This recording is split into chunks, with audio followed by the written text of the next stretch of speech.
when circumstances and situations are pressing in upon us, the only way we can overcome them is to go within, to actually begin to ask very empowering questions with the awareness that this universal presence and its law will answer any question that you ask. So if you're in a situation that is pressing on you and you ask, what's trying to emerge in my life? What is my gift to share? What is my purpose? Why am I here on the planet? Not just how can I pay my rent, not just how can I stop the pain. You ask empowering questions. The universe will answer these questions in a language and in a way that you can understand. There'll be inner prompting. There'll be intuitive hits, nudges, signs, symbols, dreams. It'll come in the language of the individual soul and heart. The difficulty is that when people are in tough situations, they ask disempowering questions. Say, what's wrong? Who's to blame? Those are the disempowering questions. So the universe will answer those too. It'll pull on the database of human experience and say, you were born on the wrong side of the tracks, or you were born on the right side of the tracks, or this happened or that happened. It'll give you a bevy of excuses. But if you ask an empowering question, you'll get an answer to rise above that. So it's all about the question, the sincerity of the question, and then the ability and the willingness to really listen, to really be available. That's where the juice is. Whether an individual is in prison, whether an individual is imprisoned by circumstance, imprisoned in their own mind about an event that happened in their past, it doesn't matter. Once you ask with sincerity, the universe will answer. That's the way it operates. You can only be in communion with something that you're similar to. Water and gasoline can't commune because they're different substances. So we can commune with God because our life is the essence of God. So we can commune with God. So if I'm communing with God, and you're communing with God, we can commune with each other. We commune with the deepest part of each other. It's a very intimate and personal relationship in prayer and in meditation. So the essence of communion is oneness. And so as we go forth from that place in a deep sense of communion, then when we go out to the world, we have the privilege and the capacity to see that same beauty in other individuals, the same love, the same potential. We greet each other differently. That is the only way that we're going to actually build a kind and just global society from that sense of community. That's never an absence. It goes back to asking the question. And it also goes back to understanding that the presence of God has never made a mistake, doesn't do do-overs, doesn't repeat itself. Therefore, each of us are unique expressions of the infinite. Therefore, the way the infinite gets to express its infinite nature is through its uniqueness. Therefore, I have a mandate to discover myself, find out who and what I am, what my purpose is, and to express it. So, and that idea within us is infinite and is always unfolding. So it's not a one and done. It's not, I've arrived. It's, I'm always on a journey of unfolding. What's trying to emerge? What's trying to unfold? And you'll start to get hints. You start to take baby steps walking in that direction. As you take baby steps, inertia becomes momentum. And then possibilities start to reveal themselves. Potential starts to be activated. And you find yourself, as you look back, wow, I'm changed. I'm different. Yeah. When did that happen? You have to be in alignment with it. You have to have a level of practice. You have to give up your resistance to the circumstance. In other words, you're not arguing and resisting with the circumstance. God is always answering. Yes. But are we receiving? Are we listening? Are we available? Yes. So prayer, meditation, life visioning, it attunes us to become in alignment with that vibration. So we actually can hear it, we can actually feel it, and then move in that direction. Many people, if their prayers would be answered, they couldn't even receive it. They're not vibrationally met. You know how people do wishing wells? They throw a coin and they forget about it, and then the thing shows up because they had an intention, then they let it go. They didn't even think about it. Right. And once you release your grasp, then you give up your resistance. Message to the universe at that moment is, I want it, I want it, I want it, I want it, which is translating into, I don't have it, I don't have it, I don't have it, I don't have it. So you can't receive it. Victim consciousness is where many people live. Yeah. Somebody did it to me. The reason why I'm not happy is because he just make, my ex-boyfriend, my boss, the world isn't fair, they're doing it to me. The reason why I'm not happy is somebody else's fault. God did it to me, the devil did it to me, my astrological sign did it to me, the numbers did karma. Okay, that's the victim stage. Every victim has a victim story. You ask somebody, a victim, what's going on, they'll give you a list of complaints about what's wrong, and who did it. Fannie Lou Hamer once said, I got sick and tired of being sick and tired. So when you get sick and tired of being sick and tired, something happens. And you start to open up to a possibility that maybe I'm in the wrong way. Maybe there's something more than what meets the eye. You're going to need something that is not within your mind and your little perception. And that's where prayer comes in.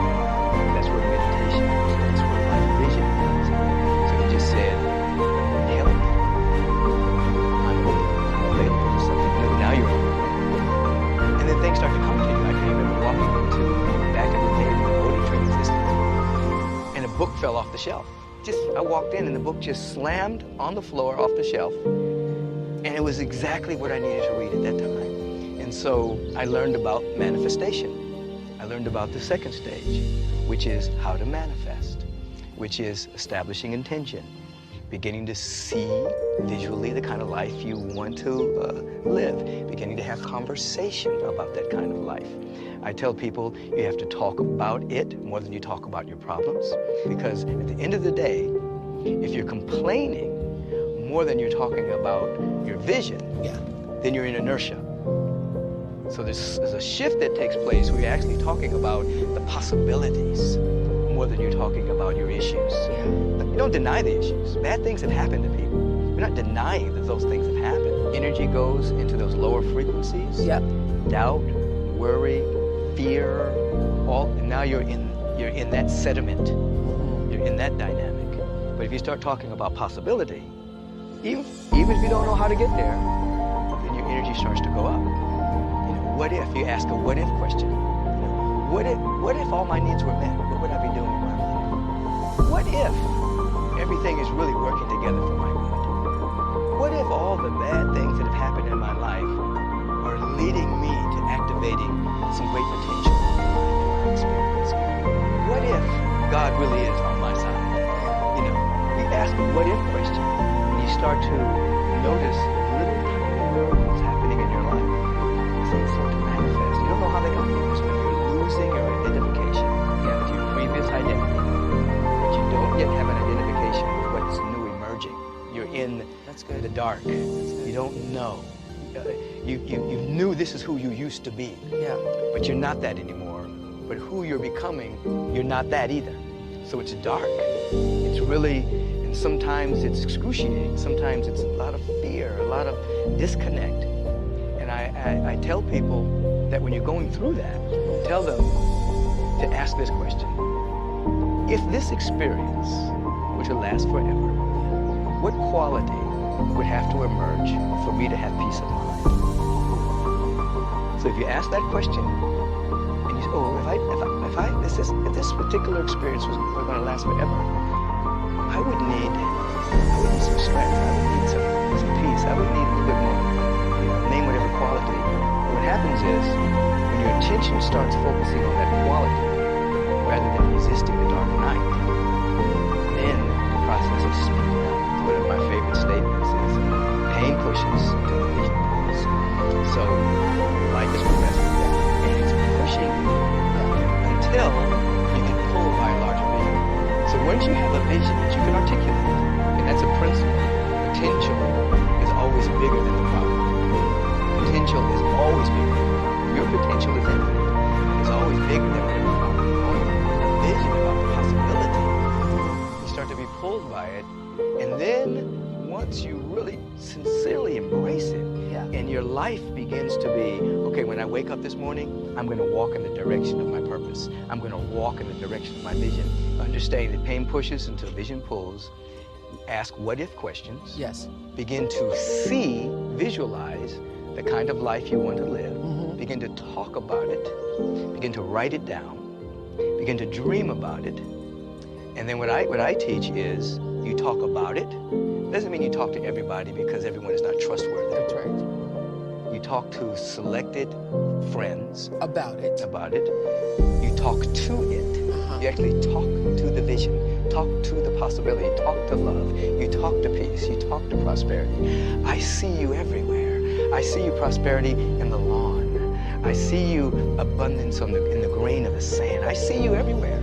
You talk to it, and then after a while, you're talking from it. We are vibrational beings. You know, we're not just flesh and blood.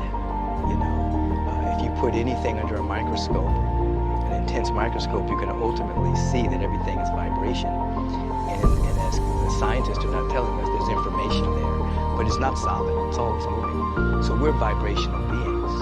When we lift our vibration to what we want to experience, it happens first on a vibratory level, and then it shows up and manifests in our life. So people who are holding on to rancor, animosity, another way of saying is you cannot have what you're not willing to become vibrationally. If you do get it, you'll lose it. This is why people that win the lottery, they lose everything, or they'll finally get the person they think they want to be with. They can't keep the relationship, or they'll get a modicum of success but can't hold on to it because inside they weren't vibrationally aligned. They really hadn't become it. So you can temporarily manipulate and get things, but to have it completely, you have to lift your vibration and become that in vibration. You're not really attracting things to you, you're really radiating. Yeah, you're radiating it from within out. It's like if I become the vibrational frequency of love, harmony, peace, you have to like yourself when you're by yourself. Yeah. You have to like yourself when you're by yourself. You have to look at those thoughts, beautiful thoughts, crazy thoughts. You have to embrace yourself, you have to forgive yourself, you have to love yourself. You can fall in love with yourself and like yourself when you're by yourself. Now you can be with others. But if you don't like yourself when you're by yourself, then you're pulling on others to make you happy. The purpose of human experience is that we're at a stage of our evolution where we can think about what we think. We can actually think independent of circumstance and choose. We can choose and let our soul unfold. And this is very important because either people are in reaction or they're in choice. Choice comes when you expand your awareness. Reaction is if you have limited awareness. So in other words, we both know this. You take of somebody like His Holiness the Dalai Lama or Dr. King, who chose to love in the face of hate. Where many people would react in the face of hate. Through prayer and meditation, they expanded their awareness and they could choose. So here in this human dimension, we learn to choose regardless of conditions. Now, we're participating in our own unfolding. I can actually choose to be better. Visualization, that's stage 2, that's manifesting level. That means I actually see the life that I want to live. I see it visually. I feel it. I have an emotional bond with it until it manifests. Visioning is different. Visioning says there's something within me that I can't see. It's beyond my imagination. I want that to come forward. It's the life force. It's my unique pattern. It's beyond societal fantasy. It's beyond parental fantasy. In other words, your mother may have had a dream about you and wanted you to be a doctor. The society wants you to act a certain way. But there's something that's been placed there by God. And when you go into the visioning process, you're actually opening yourself up to that which is unique to you to express. I realize that I am a place through which the infinite expresses.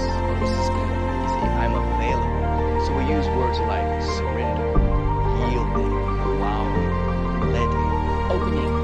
I'm available. I'm surrendering. Now what happens? We come into frequent encounters with the zone or the flow. You know, when you get in the flow and you didn't plan something and it's not a part of what you tried to do, but if something takes you over, that's stage 3. You're in a flow now. It's like, what happened? What did I say? How did that turn out so well? Because beyond your imagination, something took you over. And something with God, something talking. You visualize, you say what you want, you do your affirmations, you set your intentions. You have to do that. And as you become a master at that level, then you start to find yourself in a moment you think not. Well, something happened. In a moment you think not.